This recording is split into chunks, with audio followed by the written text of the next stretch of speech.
My name is Chris Daboul, founder of Esperlux. Thank you for watching as we come to you from Geneva Watch Days 2023. My next guest is Xavier from CZAPEK. Xavier, good to see you. Good to see you, Chris. Thank you for being on our little show here, covering Geneva Watch Days. It's kind of a rendezvous, every year we meet here. Rendezvous, déjà vu, it's all the same, right? It's all blending together now. Well, rendezvous sounds a little bit more exciting. Déjà vu seems like, okay, again this guy. Again, watches. Why are we talking about watches again and again and again? Yeah. Well, because we love them. And maybe time is really the most essential thing, the most precious things. It's nice to be back in Geneva. The sun's finally coming out after a couple of days of nonstop rain.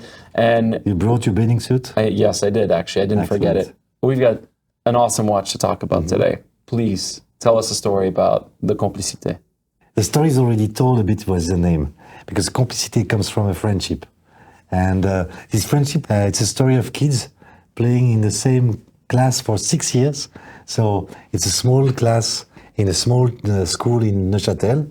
And basically the kids from the first class, from the 4 years old to the 12-year-old, stay together. And inside this classroom of 20 kids, there are 4 kids who have fathers working in the industry. You know, and it's step by step that you discover that Laurent Reber is also there, that Jean-Christophe Babin has also acquaintances there.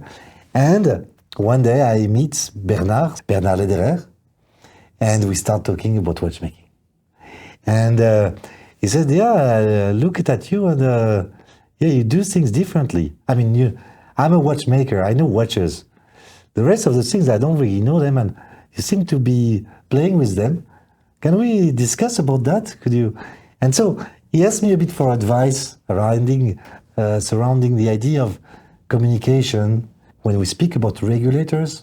And the more he's good at doing them, perhaps the more he's having trouble explaining them, you know?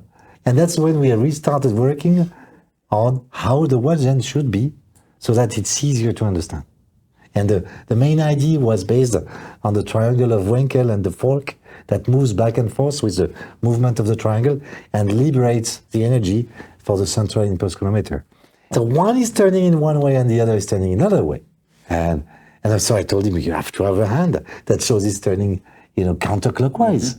And so I looked at him, I showed him a design that we had made in 2018. And I said to him, look, nobody was capable to do that design. Because, of course, the question of the dual escapement with a differential has been made. It's actually one of the nice way to combine regulators. But it has never been made in a way that it would go around the dial, go around the center of the dial, of the axis of our minute. Usually, it's distributed in one area, it's distributed in volume, you don't see it so well, in the different ways it has been done. Here, we really wanted to take over the dial. So you can see the differential at 12 o'clock, and you can see the two beating balance wheel at 4:30 and 7:30. They remind the Place Vendôme, and that's why we call that watch Place Vendôme Complicité, because it's an evolution of our Place Vendôme, or it's part of the DNA of CZAPEK that is there. So he looked at it and said, maybe I have a couple of ideas of how to make it happen. We should have a special sapphire bridges. So we went to see our friends from Novo Cristal in La Chaux-de-Fonds, and we told them, could you do 2 levels of sapphire bridges with piles in steel, and so that it could make the differential float in the air? And they did it with a bridge that looked like a butterfly with open wings. So it's really beautiful. Yeah, beautiful. And keeps the symmetry of the watch and its distribution. So here the challenge was to continue the work that the differential is doing by having a very precise time measurement thanks to the opposition that you create between the two balance. The two balance wheels are beating 3 hertz in 2 different ways, and basically in the dynamic setting you set them in a way that they are going to do, when one is doing +2, +3, the other one will be doing -2, -3 in the same position. So you play by changing the position, changing the barycenter of your balance wheel, keeping the opposition between the two so that the average is the closest to zero possible. From my understanding, there's been very few watches that have had a differential in them. Philippe Dufour's duality, I believe, was one of them. Gruber Forcé has their double balance à différentiel. Yeah. I think MB&F did it with the LM2, and then eventually with the HM9, and you guys. I don't think anybody else has done a differential like this. It's true. This list really, we have to pay tribute to Philippe Dufour, who actually paid tribute to the student of 1930 of L'École de la Vallée. He is the one that brought back this combination of escapement and put it in the light so that everybody could think, And so what we looked for was to express it differently from all the other beautiful brands and people that you've cited, so that we find our own garden. Yeah, and it's beautiful. It really is. It's elegant. The movement architecture is stunning. The butterflied sapphire bridges are just outstanding. Two versions. Is this steel or white gold? This is white gold. White gold. So white gold and rose gold. And rose gold. To start with. These are the two versions that we are starting with. Exactly. We will make 50 each, 100 in total. Okay. We are hesitating a bit between saying maybe 50 each or let the people decide. Let the people decide. I should never be like that. CEOs, they always know the truth and the future. And I always play with not the fact that I don't really know the truth and the future. Give the people what they want. It's also nice to look at the other side, We start with an idea where in the brief we say, okay, we do like that, and then we rework. And by reworking, it gives us we adopt the product to the point where we say, now that we have reworked that, we should rework that. And we should rework the barrel bridge. And this barrel bridge has 18 inward angles. Incredible. 18. There is more than a work of polishing and anglage on the barrel bridge for each of them. So it's a stunning piece where we played on the design of it with so many iterations to make it really express the beauty of the mechanics. And a 42 millimeter case? 41.5, because really we see the beauty of the proportion and to see that we could achieve that dimension was really a success for us.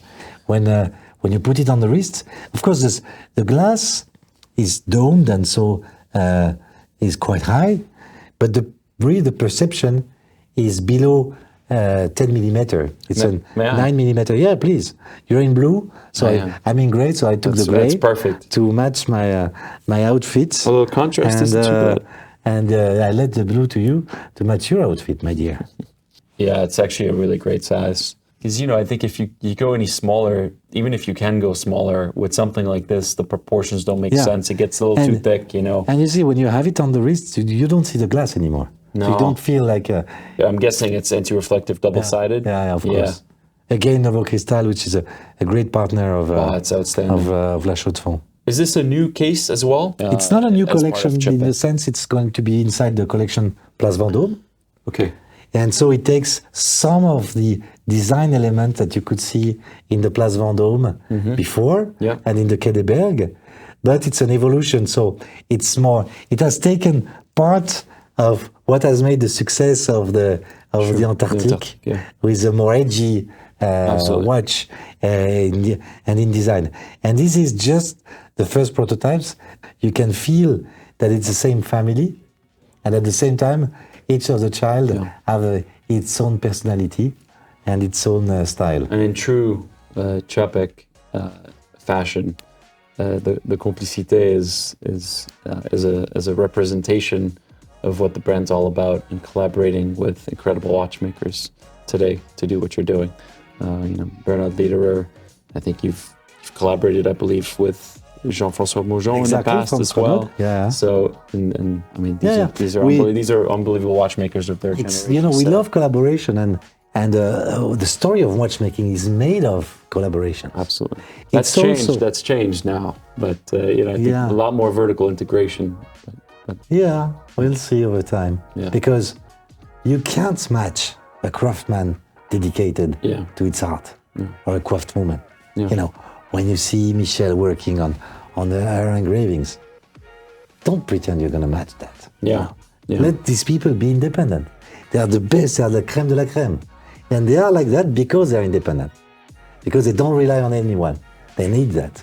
Yeah. And vertical integration has a sense, because when you suddenly grow in numbers and people don't follow you, then you are screwed. Yeah. Sorry for the expression.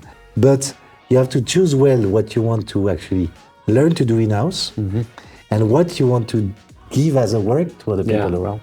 And it's the history of this valley for the last 200 years, and this is what you have to continue in a modern way. Well, Xavier, thank you. This is wonderful. Congratulations. Absolutely fantastic release. Thank you very much. And wish you all the best and for an awesome show and awesome year. It's great to see you. Thanks, Chris. Thank you so much. Excellent. Thanks for the visits, yearly visits. All right, it's always a pleasure. Thank you for joining us. Please stay tuned for our upcoming videos for everything from Geneva Watch Days 2023. See you soon. Cheers.